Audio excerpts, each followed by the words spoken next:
जैसे आपके यहाँ चतुर्थी का श्राद्ध है, तो चतुर्थी के श्राद्ध वाले दिन जितने भी चतुर्थी के श्राद्ध वाले हैं सब जगह पर पितरों को भेजते हैं, उनकी छतों पर छोड़कर आते हैं। फिर 7 दिन तक श्राद्ध वाले 16 दिन तक पितृ पूरी पृथ्वी पर मृत्यु लोक में भ्रमण करते हैं, श्राद्ध का भोजन करते हैं। एकम का श्राद्ध जिसका होता है उसको भेजते, दूज का जिसको भेजते, तीज का जिसको भेजते, इनको लेकर उस दिन वापिस नहीं जाते, इनको अमावस्या वाले दिन लेकर जाते। 16 दिन श्राद्ध के पूर्वज पितृलोक छोड़कर, चंद्रलोक छोड़कर मृत्यु लोक में भ्रमण करते रहे। 2 चावल का दाना आप अपने पूर्वजों के पितरों के स्थान का स्मरण कर कर या परिंदा या मटके का स्मरण कर कर छत पर डाल दो, उसका स्मरण रहे, मिले उसका।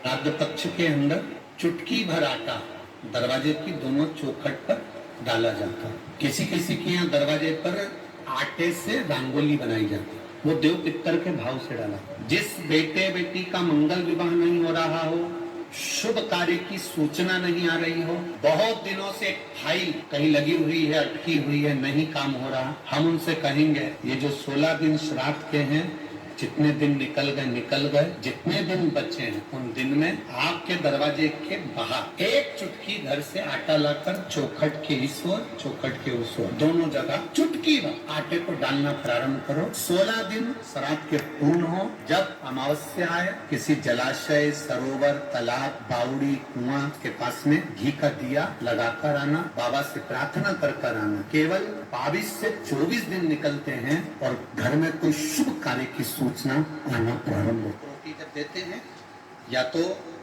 गाय के मुख में 16 श्राद्ध में जब रोटी देते हैं तो रोटी को बीच में से तोड़कर, रोटी का जो भाग होता है उसको, मतलब ऊपर से फुलका का परत नहीं निकालना है, रोटी जो सीधी सीधी है ना, जैसे ये रोटी है तो इसको बीच में से तोड़ लिया, 2 भाग विभाजित कर लिया, नीचे वाले भाग में भी थोड़ा सा गुड़ शक्कर रख लिया, ऊपर वाले भाग में भी गुड़ शक्कर रख लिया, एक के ऊपर एक रोटी को रख लिया, वो गाय को दी। तो अपन श्राद्ध पक्ष में 2 पूड़ी का प्रमाण है कि गाय को 2 रोटी दी जाती है, कुत्ता को 2 रोटी दी जाती है। 2 पूड़ी रख के देते होंगे, आप लोग तो देते होंगे, 2 पूड़ी के ऊपर पूड़ी रखकर, थोड़ा सा मीठा रखकर, नमकीन रखकर, कुत्ते को भी देते, 2 पूड़ी तोड़कर कागा को भी देते। 2 पूड़ी का प्रमाण कहाँ से आया? 2 भाग रोटी के टुकड़े का प्रमाण कहाँ से आया? श्राद्ध पक्ष में ही ऐसा क्यों किया जाता है? बाकी के समय पर तो कोई ऐसा 2 पूड़ी का प्रमाण नहीं, पर श्राद्ध पक्ष में ये क्यों कहा जाता है कि पूड़ी के ऊपर पूड़ी रख दे, उसमें मीठा रख दे, खीर शक्कर रख दे, गाय को दिया, कुत्ते को दिया, कागा को दिया, ऐसे क्यों कहा जाता है? उसका कारण क्या होता है? उसका केवल एक कारण है, जो नारी ने भोजन का निर्माण करा है, जो घर की बहू भोजन बनाई है, जो घर की बेटी ने भोजन बनाया है, घर की माता ने भोजन बनाया है। महाराज, पिता पुरुष एक कुल को तारता है, बेटी 2 कुल को तारती है। जब श्राद्ध पक्ष में 2 भाग रोटी के कर कर गाय को देती है, 1 भाग तो उसके ससुराल वालों को मिलता है। जब गया जी का पिंड होता है तो नाना नानी सबका स्मरण कराया है। भाइयों का परिवार है, पर पितृदोष मुझ पर ही क्यों आ रहा है?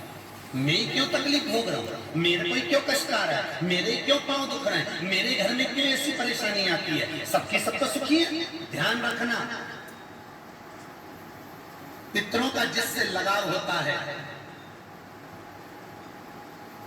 और जिसको पितरों ने दिया होता है, पूर्वजों ने दिया होता है, भगवान ने दिया होता है, लालसा उसी से होती है। भीख मांगने वाला, भिक्षा मांगने वाला भिखारी भी होता है, भिक्षुक भी होता है। तो गाड़ी देख लेता है कि 4 व्हीलर गाड़ी से आया है तो सेठ जी 10 रुपया देगा। कोई पैदल जाता है तो भिखारी भी सोचता है बेचारा क्या देगा, उसके पास तो खुद नहीं, पाँव में चप्पल नहीं पहना है, फिर भी हाथ फैला देता है कि दे दे तो ठीक है, नहीं तो कोई गाड़ी वाला तो देगा ना मुझको। उसी तरह घर के पूर्वज, घर के जो आहूत होते हैं, घर के जो पितर होते हैं, घर के जो वासुक होते हैं, घर के जो पूर्वज होते हैं, आशा उसी से लगते हैं जो दे सकता है। जिसके पास है ही नहीं उससे क्या आशा रखते हैं? जिसके पास कुछ है ही नहीं उससे आशा रखना क्या है? मेरे लिए कुछ भी नहीं, हम हमारे पूर्वजों को क्या मत दो ना, इस्माइल को दे सकते हो, जिस दिन तुम्हारे पूर्वजों का श्राद्ध है, तुम्हारे पास में खिलाने के लिए अन्न नहीं है, तुम्हारे पास देने के लिए दान नहीं है, तुम ब्राह्मण को घर में नहीं बुला सकते, कुछ भी नहीं दे सकते, तुम्हारे पास देने के लिए वस्त्र नहीं, आभूषण नहीं, कुछ भी नहीं, मत दो। निवेदन है बस चेहरे पर प्रसन्नता रखकर, एक निवेदन है कि चेहरे पर प्रसन्नता रखकर उस दिन अपने पूर्वजों को याद जरूर करना और कह देना कि आप ही का दिया हुआ है जो हम खा रहे हैं, हम पर करुणा करना, हमारे पास कुछ भी नहीं है। डब्बे में से गुड़ या शक्कर निकालकर गैस को लाइटर से जलाकर उसकी अग्नि में छोड़ देना, पर 2 दाने शक्कर के छोड़ना जरूर, जिससे वो जीवात्मा दरवाजे पर आकर भूखी ना जाए, उसके मुख में कुछ तो चला जाए और वो जीवात्मा तुम्हें आशीर्वाद दे जाए। तुम्हारे पास कुछ ना हो तो इतना तो दे सकते हो, इस्माइल को दे सकते हो, प्रसन्नता को दे सकते हो, मीठी वाणी को दे सकते हो, अपने पूर्वजों को याद तो कर सकते हो, अपने इष्ट को याद तो कर सकते हो, जिसने दिया है उसका गुणगान तो गा सकते हो। श्राद्ध पक्ष में विषकपि अवतार का महत्व क्या है? विषकपि अवतार की महत्वता क्या है?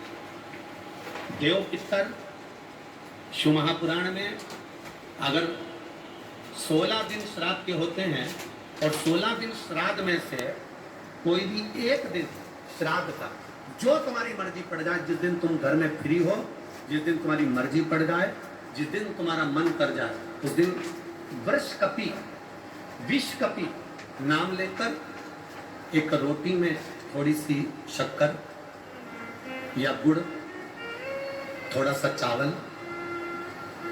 थोड़ा सा अगर चावल नहीं हो तो खीर बन जाए तो ज्यादा अच्छी है, रोटी के अंदर रखकर विषकपि या विषकपि भगवान शंकर का एक अवतार है नारायण के साथ में। भगवान शिव और भगवान शंकर का नारायण का एक अवतार मिलकर हुआ था। भगवान शिव और नारायण का मिलन से 3 अवतार हुए थे, 3 अवतार हुए। एक हरिहर अवतार भी भगवान शंकर और नारायण के मिलन से हुआ, एक विषकपि अवतार भी नारायण और शिव के मिलन से हुआ। तो जो विषकपि अवतार है भगवान शंकर और एक भगवान नारायण और भगवान शंकर के मिलन से शरम्भेश्वर अवतार भगवान शंकर का और नारायण का मिलकर हुआ, शरम्भेश्वर। ये 3 अवतार नारायण और शिव जी मिलकर बने हैं। 3 अवतार भगवान शंकर ने नारायण के साथ मिलकर बनाया, शरीर एक बनाया, दोनों मिल गए, एक शरीर बनाकर जगत का कल्याण करो। रोटी हो तो रोटी, पूरी हो तो पूरी, पराठा हो तो पराठा, जो तुम बनाए हो उसमें थोड़ा सा मात्रा दूध चावल की या खीर की, थोड़ी सी मात्रा गुड़ की, और विषकपि या विषकपि अवतार का नाम लेकर अपने दरवाजे के बाहर खड़े होकर जो गौ माता को श्राद्ध पक्ष में किसी भी दिन ये भोजन विषकपि का नाम लेकर दे देते हैं, उसके घर में कभी संपदा की कमी नहीं आती, धन की कमी नहीं आती। श्राद्ध पक्ष का ये स्वरूप है विषकपि अवतार। एक बार सब बोलेंगे, बोल विषकपि भगवान की जय।